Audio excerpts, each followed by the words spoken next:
오늘 이제 드디어 히브리서 마지막 시간이죠. 그 신약 성경의 이제 다른 서신서들과 마찬가지로 서신서의 이 히브리서도 그 서신의 마지막에 이 축복 그리고 이제 작별 인사를 하게 됩니다.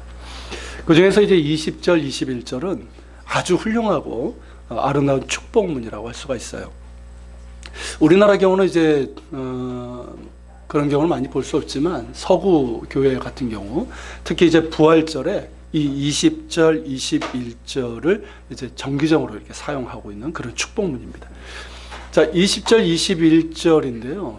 요거를 현대어 번역으로 읽으면 이렇습니다. 한번 읽어볼까요? 표준세 번역 성경인데, 영원한 언약의 피를 흘려서 양들의 위대한 목자가 되신 우리 주 예수를 죽은 사람들 가운데서 이끌어내신 평화의 하나님께서 여러분에게 온갖 좋은 것을 마련해 주셔서 하나님의 뜻을 행하게 해주시기를 빕니다. 또 하나님께서 예수 그리스도로 말미암아 기뻐하시는 바를 우리에게 이루어 주시기를 빕니다. 예수 그리스도께 영광이 영원 무궁히 있기를 빕니다. 아멘. 어떻습니까? 참 아름답고 축복된, 정말 복된 축복문 아닙니까? 축복이 기도예요. 크게 이제 두 가지 이제 축복을 하고 있는데, 그 첫째는 뭐냐면, 자, 하나님께서 예수 그리스도를 통해서 예수 그리스도를 죽은 자 가운데서 살리시고, 그래서 우리의 죄를 사하시고 하나님과 화평하게 하시지 않았습니까? 그 하나님께서 우리에게 온갖 좋은 것을 마련해 주시기를 구하고 있는 거예요. 왜일까요? 하나님께서 온갖 좋은 것을 마련해 주신다니까 뭐 기분은 좋잖아요. 근데 왜일까요? 무엇을 위해서? 하나님의 뜻을 행할 수 있도록 하기 위해서요. 그렇다면 여러분, 우리에게 온갖 좋은 것은 무엇을 얘기하는 걸까요? 예수 그리스도 안에 있는 은혜와 축복입니다. 이를테면 믿음이죠. 그리고 거룩함이고 성령의 충만함이에요. 이 모든 것을 하나님께서 우리에게 주셔서 하나님의 뜻을 행하는 자들이 되게 달라는 축복입니다. 어떻습니까? 너무나도 중요하고 복된 축복 아니겠습니까? 그리고 두 번째는 하나님께서 그 기뻐하신 바를 우리에게 이루어 주시되 우리가 예수 그리스도로 말미암아 하나님께서 기뻐하신 일을 할 수 있게 해달라는 그런 축복이 기도예요. 여러분, 장로교 신앙고백의 근거에 있는 웨스트민스터 소요리 문답 1항에 보면 이렇게 되어 있죠. 사람의 제일 되는 목적은 하나님을 영원히 즐거움으로써 그분을 영화롭게 하는 것이다. 이렇게 되어 있어요. 그러니까 하나님을 즐거워하며 그분을 영화롭게 한다는 것은 결국 뭐겠습니까? 우리가 예배하고 여러 가지가 있겠지만 하나님께서 기뻐하시는 일을 하는 거죠. 하나님께서 기뻐하시는 삶을 살아가는 거예요.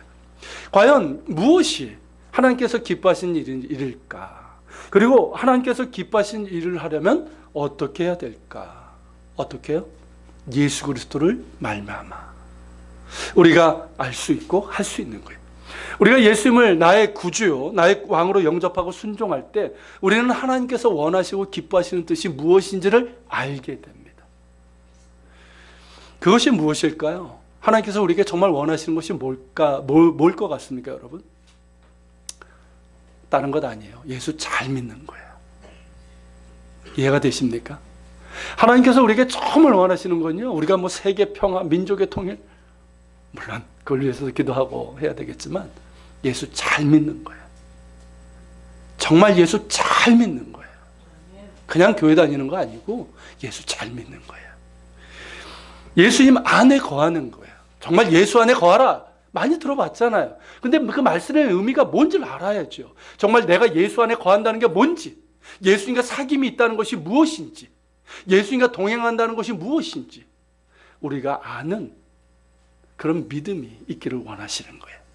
그러면서 예수님을 닮아가는 거예요. 우리의 인격이 예수님을 닮아가고 우리의 행함이 예수님을 닮아가고 우리의 사랑이, 우리의 겸손이, 우리의 거룩함이 예수님을 닮아가는 가운데 그렇게 하나님께 순종하며 나아가는 거예요. 하나님께서 이걸 원하십니다. 그리고 예수님께서 가르쳐 주신 하나님 나라의 복음이 있잖아요.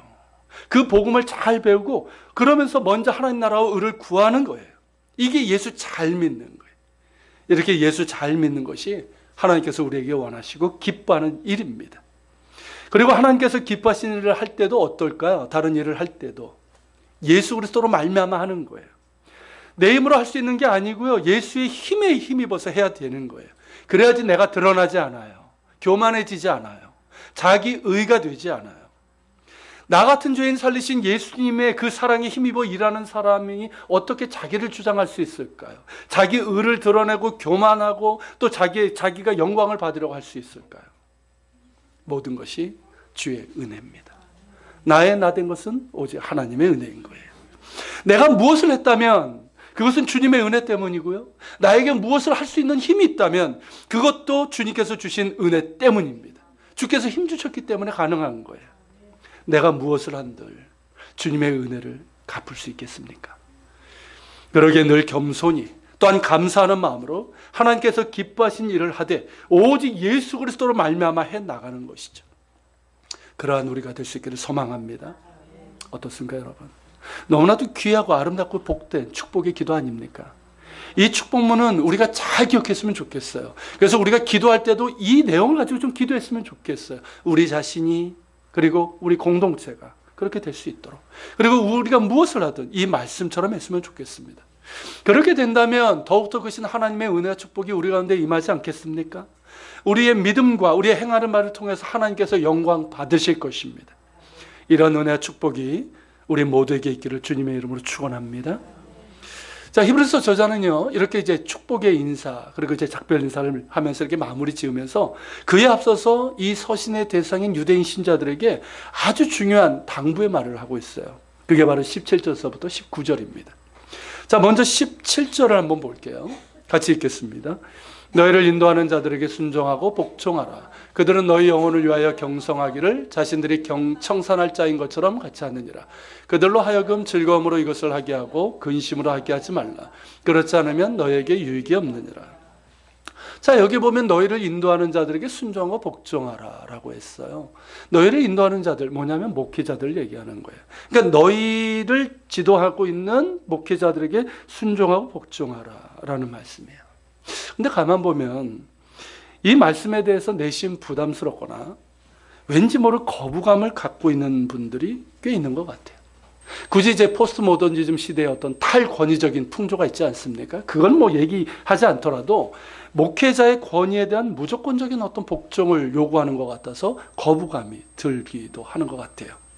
요즘처럼 이런저런 문제로 인해서 목회자의 권위가 실추된 이때에 이 말씀은 더욱더 반감이 생길 수도 있다는 생각도 하게 됩니다. 여러분도 어떠십니까? 이 말씀에 대해서 말이에요. 또 어떤 목회자들은 이 말씀을 자기 임의로 해석을 해서 자기 말과 권위에 절대적으로 복종할 것을 요구하기도 합니다. 그리고 실제로 그렇게 맹목적으로 복종하는 교회들도 많습니다. 그러다 보니까 더더욱 반감을 갖는 분들이 있는 것이죠. 하지만 여러분, 이 말씀은 그런 의미가 아니에요. 교회 지도자들에 대한 순종, 그리고 그들의 권위에 대한 존중을 말씀하고 있지만 이것은 맹목적인 복종을 말하고 있는 것이 아닙니다. 또한 이 말씀은 목회자들의 책임과 사명이 무엇인지를 분명하게 명시하고 있어요.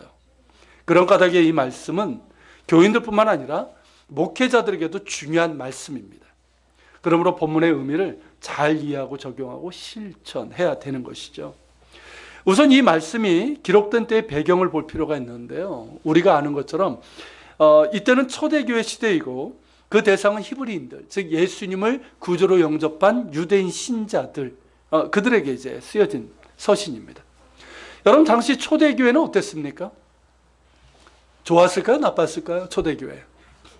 좋았죠? 굉장히 좋았어요. 성령 강림과 성령의 인도하심 가운데서 정말 아름답고 복되고 신령하고 건강한 그런 교회 공동체를 이루어 갔습니다. 교인들은 정말 겸손히 자기를 낮추면서 서로를 존중하고 사랑함으로 섬겼고요. 목회자들 역시 예수 그리스도의 복음을 바르게 전하면서 그 믿음과 삶에 있어서도 정말 훌륭한 모델이 되었어요. 그런 목회자들을 성도들이 자연스럽게 존경하고 그렇게 순종을 했죠. 근데 시간이 흐르면서 목회자들의 권위를 무시하고 그 지도력을 거부하는 이들이 생겨났습니다. 여러분, 당시 목회자들이 어떤 사람들이었습니까? 베드로 아시나요? 베드로, 요한, 야고보, 바울 이런 분들이었고, 그리고 그들의 제자들이었어요. 보통 사람들이 아니었죠. 이들은 예수님과 함께 살면서 직접 예수님의 가르침과 십자가의 죽으심과 부활을 목격한 사람들이에요. 그래서 정말 목숨을 걸고 예수님의 복음을 전했고요. 온갖 고난을 마다하지 않고 교회를 세우고 성도들을 신앙으로 바르게 인도하기 위해서 정말 애를 썼던 사람들이에요. 그런데 이들의 권위와 지도력을 시기하고 거부하는 이들이 생겨났다는 거죠. 그 바탕은 교만입니다. 보아하니까 나보다 잘난 게 별로 없는 것 같아요. 잘난 게 없는데 왜 너만 지도자이고 목회자냐는 것이죠. 나도 예수님 알고 예수님의 말씀도 들었는데 왜 너만 사도냐는 것이죠. 왜 당신의 말에 우리가 순종해야 되느냐는 것이죠.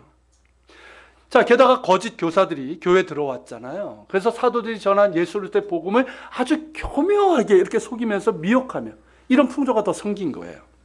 그러니까 참된 진리를 전하는 목회자는 무시하고 그들의 말은 거부하면서 거짓을 가르치는 이들의 말을 듣고 따르는 이들이 생겨났다는 거예요. 그리고 그들을 따르진 않았지만 이런 영향을 받아서 이런 영적 교만의 분위기가 교회 안에 독버섯처럼 퍼져서 이 목회자들을 무시하고 대적하는 이들이 생겨났다는 거예요. 자, 이런 상황에서 교회가 어떨까요? 교회가 평안하고 건강하고 하나 되어 힘있게 나아갈 수 있을까요? 교회는 단순한 사회 조직이 아니라 주님께서 세우신 영적 기관입니다. 그렇기 때문에 주님께서 세우신 질서가 무너지면 혼란에 빠지고 위기가 찾아오게 됩니다. 또한 이런 상황에서 교인들에게 유익이 될까요? 그렇게 하는 교인들에게 유익이 될까요? 그렇게 목회자를 무시하고 그 말에 순종하지 않는 교인들에게 어떤 영적인 유익이 있겠습니까? 주님께서 세우신 목자를 무시하고 그 말을 듣지 않는 양에게 무슨 유익이 있겠어요? 더욱 교만해져서 제 갈 길로 그릇 행하게 되고 자칫하다 망하는 길로 갈 수도 있습니다. 그런 상황을 보고 히브리서 저자가 엄히 경고를 하고 있는 거예요. 너희를 참된 복음과 사랑으로 인도하는 지도자들에게 순종하고 복종하라는 것이죠. 여러분, 자, 이것이 이 본문의 배경인데요. 이런 배경을 안다면 이 말씀이 무엇을 우리에게 말씀하고 있는지를 우리가 명확하게 알 수 있어요. 앞서 말씀드린 것처럼 이 말씀은 교인들에게만 해당되는 것이 아니라 목회자들에게도 해당되고요. 결과적으로는 교회를 위한 매우 중요한 말씀입니다. 자, 너희를 인도하는 자들에게 순종하고 복종하라고 했는데요. 여기서 사용된 순종이라는 단어가 뭐냐면 목회자가 전하는 하나님의 말씀을 얘기하는 거예요. 목회자가 전하는 하나님의 말씀을 잘 듣고 믿음으로 받으면서 그 말씀에 순종하기를 애쓰라는 거예요. 또한 복종하라는 것은 맹목적인 복종이 아니라, 자, 목회자가 교인들을 위해서 기도하고 하나님의 뜻에 따라 바르게, 그래도 교인들을 어떻게 하면 영적으로 바르게 인도할까, 그렇게 하고 있다면 교인들은 자신의 의지나 주장을 내려놓고 지도자 아래 그 지도를 따르라는 거예요. 그런 뜻이에요.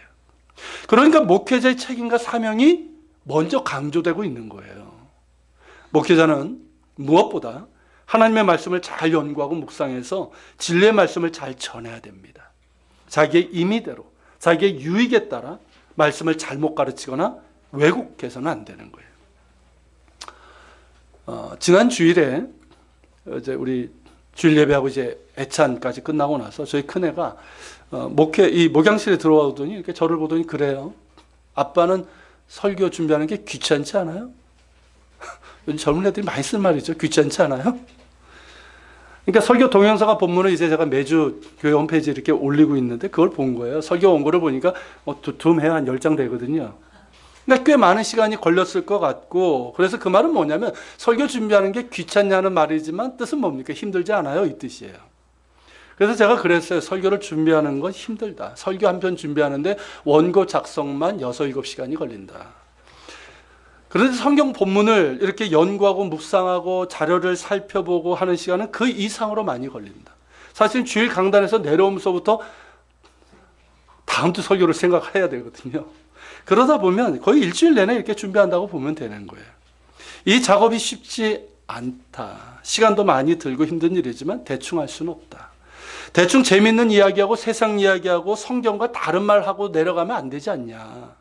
설교는 강의가 아니라 하나님의 말씀을 전하는 것이기 때문에 제대로 해야 된다. 여러분, 설교가 만약에 강의라면 그렇게 어렵지 않아요. 저 강의 잘해요. 강의하는 데 가면 편하게. 저의 이야기하는 것이나 세상 이야기하는 거라면 뭐 그렇게 힘들 게 있겠습니까? 그러나 설교는 하나님의 말씀을 선포하는 거룩한 사역입니다.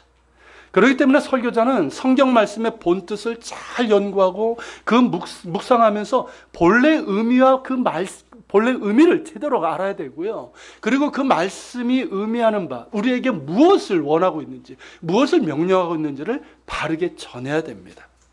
이 작업이 많은 시간이 들 수밖에 없어요. 그리고 수고가 따르지만 마땅한 겁니다. 그렇게 해서 말씀이 말씀되게 해야 되는 거예요. 설교는 다른 거 아니에요. 말씀이 말씀되게 하는 거예요. 강단에서 선포하는 말이 목사 자신의 말이나 말이 아니라 하나님의 말씀이 될 수 있도록 잘 준비해서 말씀 자체로 선포해야 됩니다. 이것이 목회자의 사명이고 책임인 것이죠. 제 설교는 그렇게 재미있는 설교가 아닙니다. 저도 알아요. 그리고 예화도 잘 사용하지 않잖아요. 어떤 분들은 예화 한 두세 개씩 사용하고 재밌잖아요. 근데 저는 예화도 잘 사용하지 않아서 지루하게 들릴지도 몰라요. 뭐 그렇게 짧지도 않고요.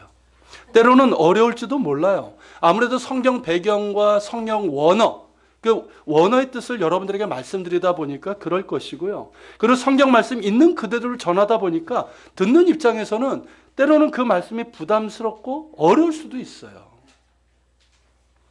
하지만 이런 저의 설교 스타일이 그렇게 달라질 것 같지는 않습니다. 재미있고 웃자고 하는 것이 설교가 아니기 때문이고 예화만 기억나고 마는 그런 설교는 하고 싶지 않습니다. 성경 말씀 잘못 해석해서 전하는 우를 범하는 것은 더더욱 원하지 않습니다. 나름대로 어렵지 않게 본문의 뜻과 배경을 여러분들에게 전하려고 하지만 그래도 어렵다고 느껴진다면 그것은 저의 능력의 한계니까 성령께서 도와주시기를 구할 수밖에 없겠죠. 하지만 어렵다고 안 할 수 없는 것이고 부담된다고 말씀하는 바를 축소하거나 흐지부지하게 만들 수는 없는 일입니다. 저 자신이 설교를 잘한다고 생각하지는 않아요. 뭐 못한다는 말 듣지는 않지만 늘 준비할 때마다 힘들고 전한 다음에도 부족함을 느끼는 것이 사실입니다. 그렇게 주님 앞에 그리고 주님의 말씀 앞에 겸손히 엎드릴 수밖에 없습니다. 시편 말씀처럼 성령께서 저의 눈을 열어주셔서 주의 법에 기이한 것을 보게 해주시기를 기도할 뿐입니다. 이러한 저를 위해서 기도해 주시길 바랍니다. 여러분 18절에서도 우리를 위해서 기도하라고 그랬어요. 우리가 누굽니까? 히브리서 저자를 포함한 목회자들 얘기하는 거예요. 왜 목회자들을 위해서 기도하라고 하는 걸까요? 무엇을 위해서 기도하라는 걸까요? 여러분 18절 19절 같이 한번 읽겠습니다.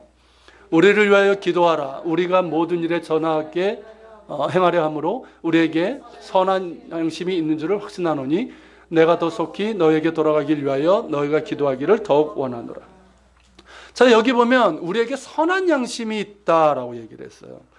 여러분 목회자에게 있는 선한 양심은 뭘까요? 이게 조금 틀려요. 우리가 보통 얘기하는 어떤 양심, 신앙 양심, 그 이상의 의미를 갖고 있어요. 자, 목회자에게 있는 선한 양심은 뭐냐면 목자의 심장이에요. 목자의 양심이에요.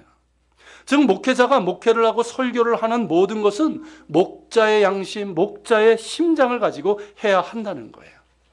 자, 목회를 한다고 했을 때 그것을 통해서 물질적인 풍요나 인간적인 만족이나 명예나 권력을 얻고자 함이 아닙니다. 만약이라도 그렇다고 한다면 그것은 목자의 마음이 아니라 사꾼 목자이고 거짓 목자인 것이죠. 또한 설교라고 했을 때는 내가 설교 잘하고 유력해져서 내 이름을 세상에 알리고 유명해지려고 하는 것이 아닙니다. 내가 하고 싶은 말 하고 내가 설교를 통해서 내가 얻고자 하는 것을 얻고자 하는 설교를 도구로 삼는 것도 아니에요. 설교든 목회든 그 모든 것이 결코 목회자 자신의 유익과 욕심을 위한 것이 되어서는 안 됩니다. 목회자는 목자입니다.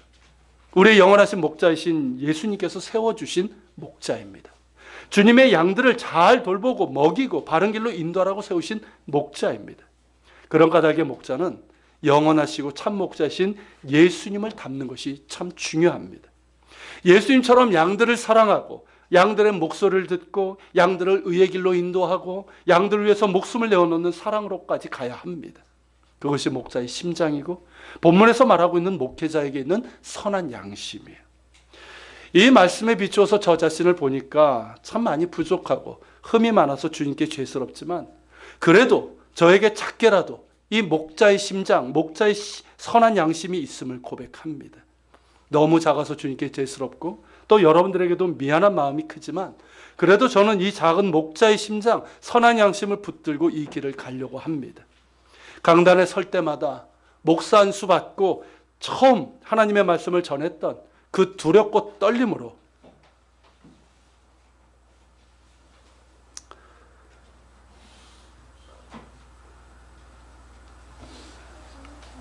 저의 마지막까지 그 마음, 그 모습으로 서기를 원합니다. 목회를 함에 있어서 어떤 경우에도 저의 유익이나 세상적인 욕심을 구하고 탐하는 일이 없기를 소망하고요.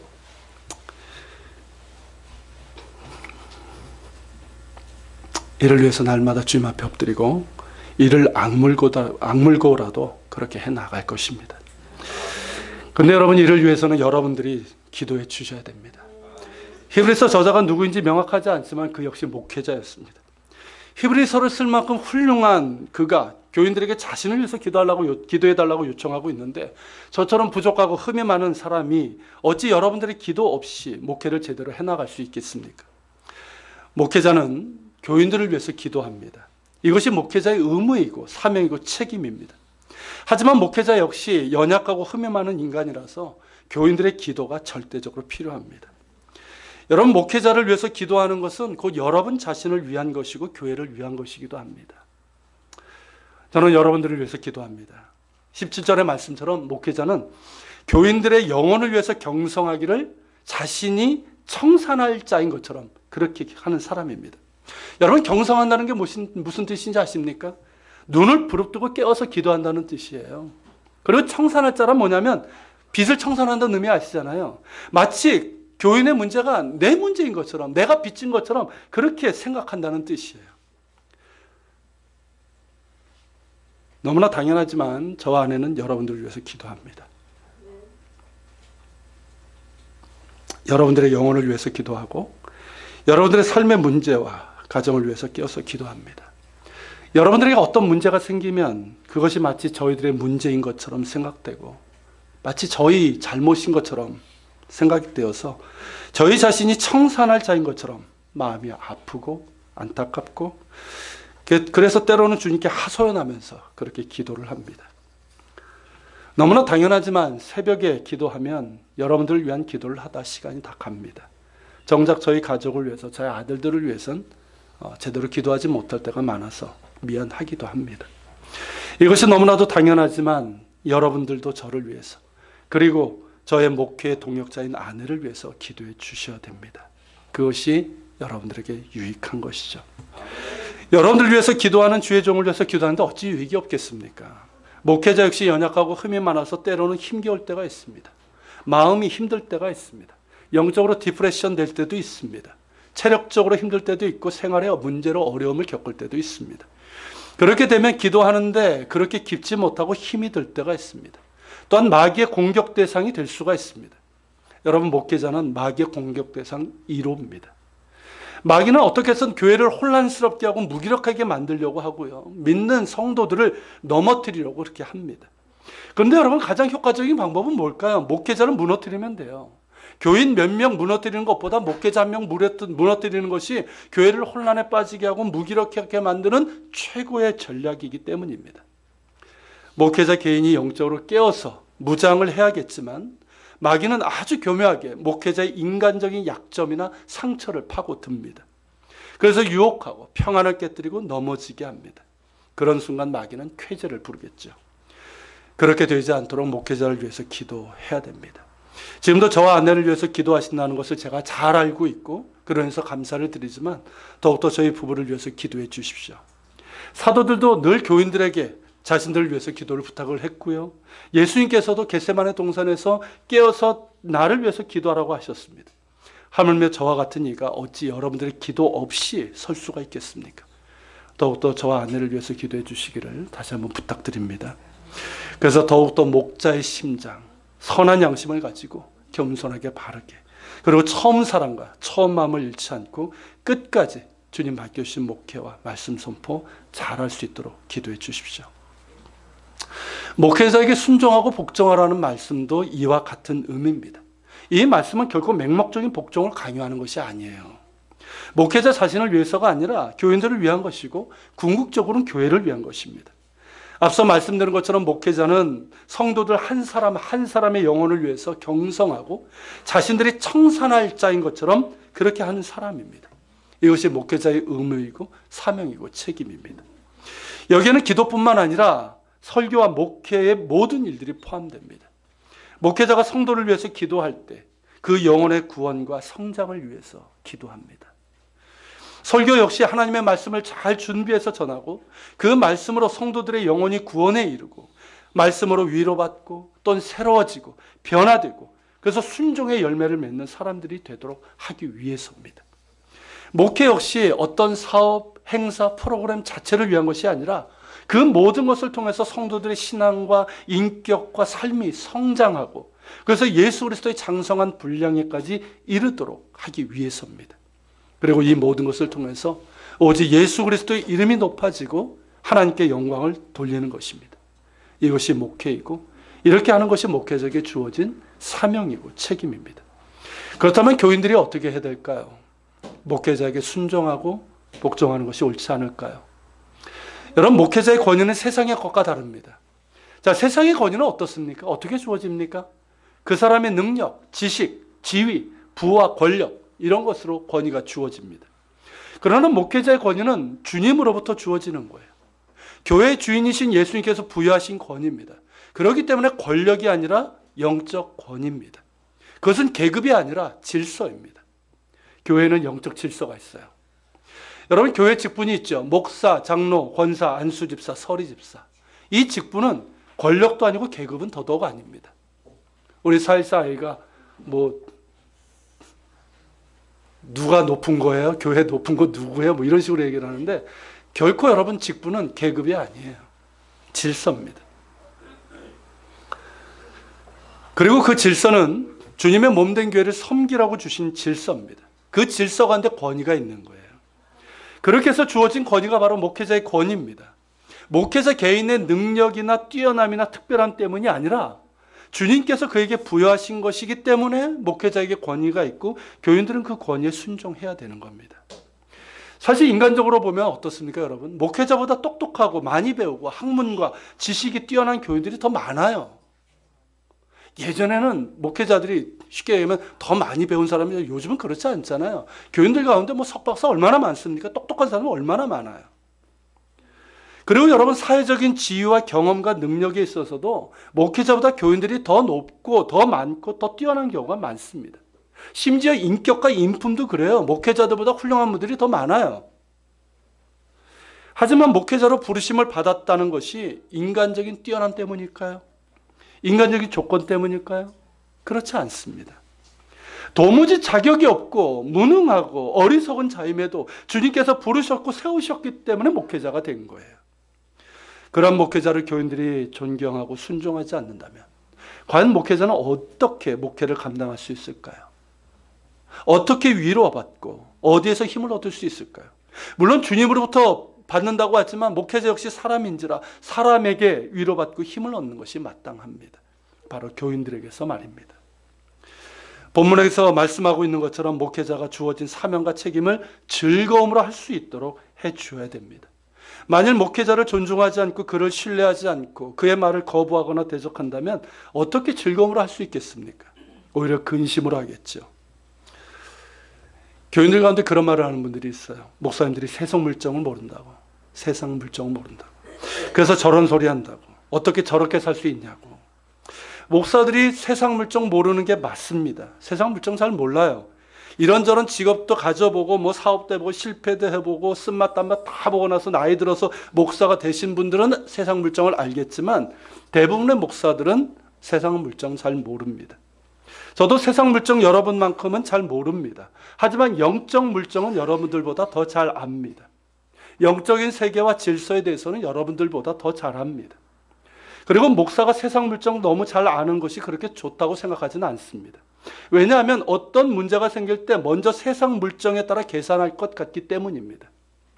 하지만 목사는 그 누구보다 영적인 물정에 대해서는 잘 알아야 됩니다. 교인들은 당장 눈앞에 있는 문제에 집중하잖아요. 그렇지 않습니까? 그것 때문에 힘들어하고 염려하고 시험에 듭니다. 하지만 목회자는 그 문제 너머를 봐야 돼요. 보다 근본적인 문제를 봐야 됩니다. 그것을 가지고 기도하고 그것으로 교인들을 지도해야 되는 거예요. 그런데 교인들을 보면 많은 경우 자신이 결정하고 이렇게 일을 시작해 놓고 목회자에게 말하죠. 이렇게 기도해 달라고.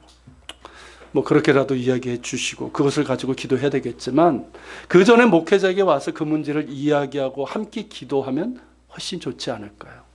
목회자가 그 문제를 가지고 함께 하나님께 나아가서 기도하는 가운데 함께 하나님의 뜻을 찾는 것이 더 좋지 않을까요? 생각보다 교인들이 이것을 잘 못하시는 것 같아요. 사랑하는 여러분, 저는 여러분들의 영혼을 위해서 경성하기를 저 자신이 청산할 자인 것처럼 해야 하는 사람입니다. 어떤 문제가 있을 때 조금도 주저하지 마시고 저를 찾아주십시오. 사일사 때문에 잡혀있지만 꼼짝 못하고 교회에 있으니까 언제든지 찾아주십시오. 함께 그 문제를 가지고 하나님 앞에 나아가서 긍휼하심과 때를 따라 돕는 은혜를 얻을 수 있기를 소망합니다. 그리고 목회자는 세상 물정을 잘 모르는 사람이기 때문에 마음이 여립니다. 무슨 뜻인지 이해가 되십니까? 목회자는 생각보다 마음이 여립니다. 겉으로는 강한 것 같지만 그 속에는 수없이 많은 무덤들이 있어요. 그만큼 상처를 많이 받고 그 상처를 가슴에 끌어안고 주님께로 나아갑니다. 만일 교인들이 목회자를 존중하지 않고 신뢰하지도 않고 그 전하는 설교도 잘 듣지 않고 그 지도에 따르지 않는다면 어떨까요? 물론 앞서 말씀드린 것처럼 목회자가 먼저 주님께서 주신 사명과 책임을 제대로 수행하고 바르게 말씀을 전하고 바르게 인도해야 되겠지요. 하지만 비록 부족하고 미흡하다 할지라도 교인들이 목회자를 존중하고 신뢰하고 순종함으로 따를 때 목회자는 즐거움으로 주어진 사명과 책임을 다할 수 있고요. 하나님의 말씀은 더욱더 잘 준비해서 교인들을 바른 믿음과 성장으로 이끌어갈 수 있습니다. 그런데 그렇지 않을 경우 목회자는 근심으로 하게 됩니다. 여러분, 근심으로 한다는 말이 무슨 뜻인지 이해가 되십니까? 여전히 기도합니다. 교인들을 위해서 간절함으로 기도합니다. 근데 마음이 아파요. 그래서 근심으로 하게 됩니다. 설교를 함에 있어서도 마음이 상해서 근심으로 하게 되면 온전한 설교를 전하기가 어렵습니다. 여러분, 목회자의 마음이 상하면 상한 음식을 만들게 됩니다. 그렇죠? 설교에 작지만 독이 들어갈 수가 있어요. 그것을 교인들이 계속 먹으면 교인들이 어떻게 될까요? 그 영혼이 병들어요. 가정이 병들고 교회가 병들게 됩니다.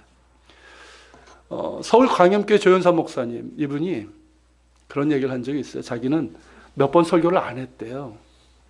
마음이 상해서, 주중에 마음이 상해서, 특히 이제 토요일 날 마음이 딱 상하면 설교를 준비하다가 어떻게 됩니까? 자꾸만 이 화난 마음, 이게 마음에 막 불편한 마음이 자꾸 이제 뭔가 들어가는 것 같은 거예요.